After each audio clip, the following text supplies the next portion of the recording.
Hello नमस्कार आदाब सत श्री अकाल। मैं हूं आपका दोस्त आपका होस्ट शुभेंद्र सिंह चौहान। आप लोगों का स्वागत करता हूं सेशन के अंदर। तो दोस्तों आज हम लोग एक बहुत इंपॉर्टेंट चीज के ऊपर चर्चा कर रहे हैं जो काफी बार खबरों में देखने को मिल रही है। कई सारी राज्य सरकारें ये मांग कर रही है कि जीएसटी कंपनसेशन को एक्सटेंड कर देना चाहिए।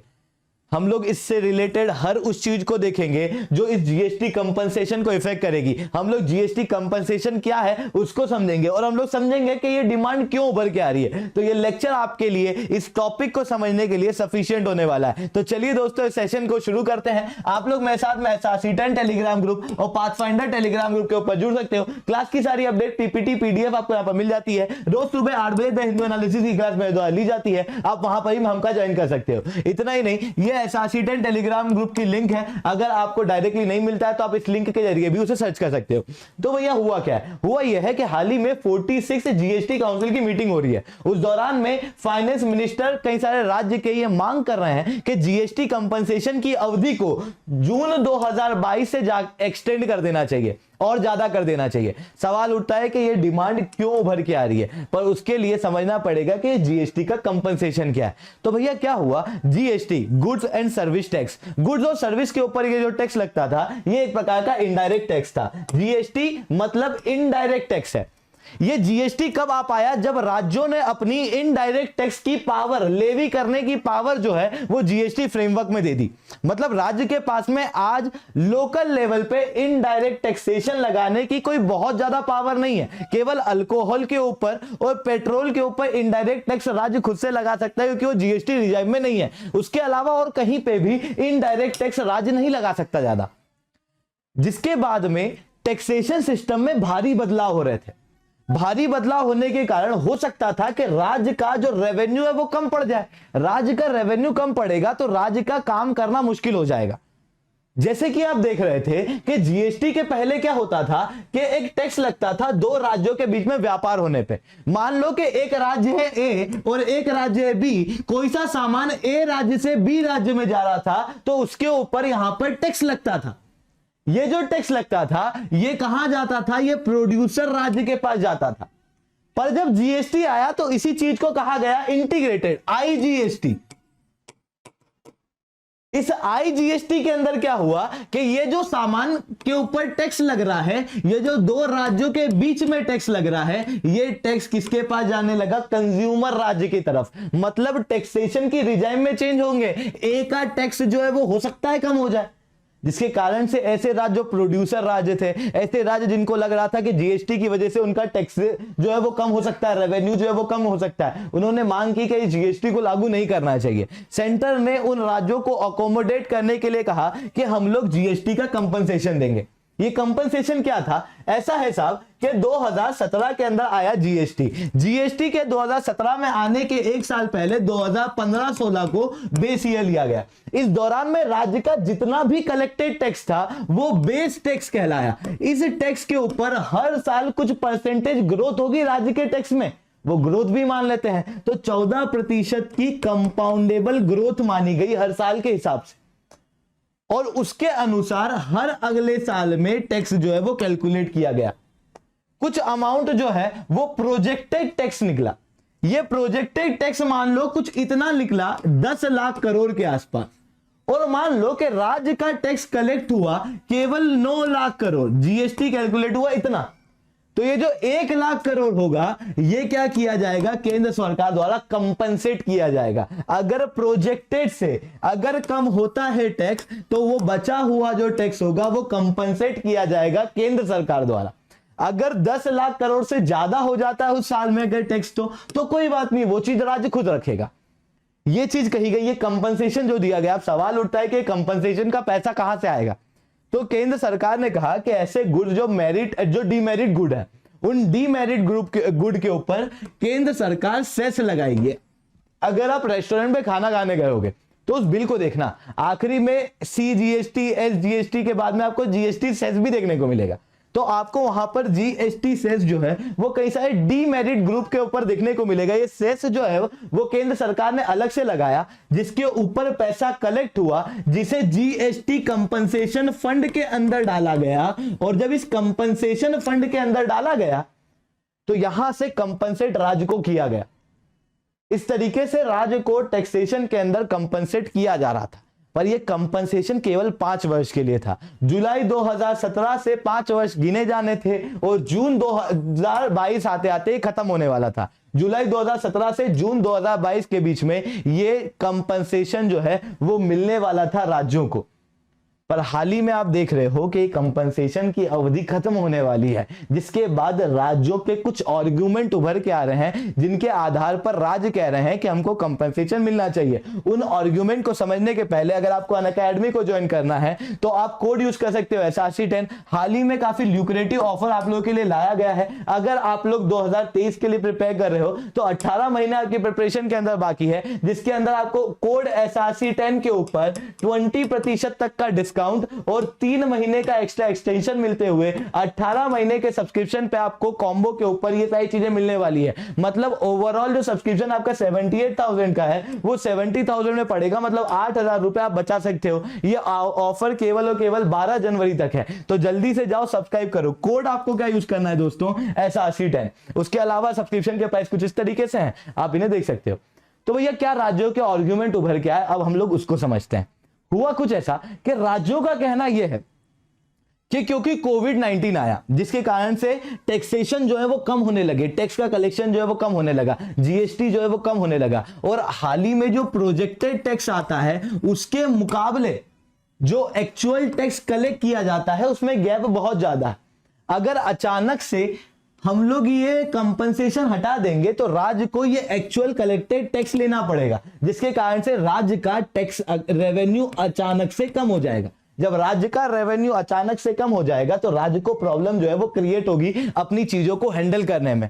और राज्य जो है वो ऑलरेडी कोविड-19 के कारण से अपने फाइनेंशियल स्ट्रेन में है। क्यों स्ट्रेन में है? क्योंकि कोविड-19 के दौरान में रेवेन्यू उतना कलेक्ट हुआ नहीं। एक तरफ तो रेवेन्यू इतना कलेक्ट नहीं हुआ, तो दूसरी तरफ प्रॉब्लम ये आई कि राज्यों का खर्चा बढ़ गया। मतलब आमदनी कम थी, खर्चा ज्यादा था। जिस दौरान में क्या हुआ कि पब्लिक हेल्थ इंफ्रास्ट्रक्चर को डेवलप करने में और कई सारी चीजों में, लोगों को सहारा देने में, लगभग कई सारे लोगों को जिनकी मृत्यु हुई वहां पर भी उनको एक्स ग्रांटिया दिया गया, उनको भी पैसा दिया गया, जिसके कारण से राज्यों का खर्चा जो है वो बढ़ गया। जब राज्यों का खर्चा बढ़ गया तो राज्यों को एक तरफ खर्चा बढ़ रहा था तो दूसरी तरफ रेवेन्यू कम हो रहा था, तो राज्य का फाइनेंस ऑलरेडी स्ट्रेन में है। ऐसी कंडीशन में अगर उनका रेवेन्यू कम होता है तो राज्यों का कहना है कि वो बहुत ज्यादा प्रॉब्लमेटिक राज्यों के एडमिनिस्ट्रेशन के लिए हो जाएगा। इस कारण से राज्यों का कहना है कि हमारा टैक्सेशन जो है वो बढ़ना चाहिए। वहीं दूसरा रीजन उनका यह है कि जब जीएसटी को लाया गया तो राज्यों ने जीएसटी के अंदर हाँ इसलिए की ताकि सेंटर जो है वो उनको मदद करे चीजों को एकोमोडेट करने में।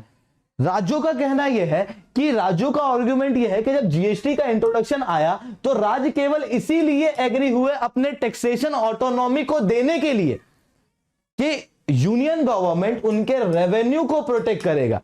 और क्योंकि यूनियन गवर्नमेंट उनके रेवेन्यू को प्रोटेक्ट करेगा तो हाल ही में इस चीज की जरूरत है कि यूनियन गवर्नमेंट उनके रेवेन्यू को प्रोटेक्ट करे और इस जीएसटी के कंपनसेशन के समय को, अवधि को जून 2022 से और ज्यादा बढ़ा दे। तो what is a way forward?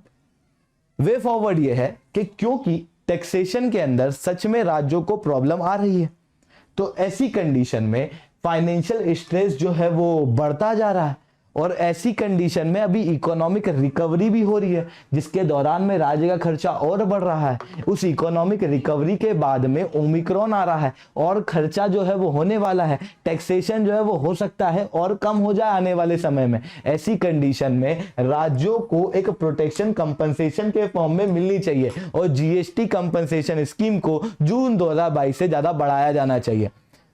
इसके अलावा जब कोविड-19 हुआ तो जितना जीएसटी कंपनसेशन में फंड आना था उतना नहीं आया, क्योंकि लोगों ने डीमेरिट गुड्स को ज्यादा खरीदा ही नहीं। जब डीमेरिट गुड्स को ज्यादा खरीदा नहीं तो सेस उतना कलेक्ट हुआ नहीं, कंपनसेशन फंड उतना बना नहीं। जब कंपनसेशन फंड उतना बना नहीं तो उतना पैसे जो है वो उनको नहीं जा पाए, फंड में इतने आ ही नहीं पाए। पर राज्यों को अभी भी कंपनसेट करना बाकी था, जिसके कारण से केंद्र सरकार के पास में फंड की कमी होने की वजह से केंद्र सरकार ने उस समय पे 1.59 लाख करोड़ रुपए जो है वो बोरो किए थे ताकि ये जीएसटी का कंपनसेशन दे सके। इस तरीके की एडहॉक मूव लेने के बजाय केंद्र सरकार अपने कंपनसेशन के समय को, अवधि को बढ़ा भी सकती है। और सीधी सी बात है कि केंद्र सरकार को कोई अलग से तो पैसा देना नहीं है। केंद्र सरकार जो है वो सेस की अवधि को और बढ़ा सकती है। केंद्र सरकार कौन सा अपने जेब से पैसा दे रही है? केंद्र सरकार जो है वो सेस लगा रही है। हालांकि सेस को कलेक्ट करके उसको लेवी करके उसको यूज करने का अधिकार वैसे तो केवल केंद्र सरकार का होता है, सेस और सरचार्ज का, बट ये जो कंपनसेशन का अलग से सेस आया है ये केवल और केवल राज्य के लिए है।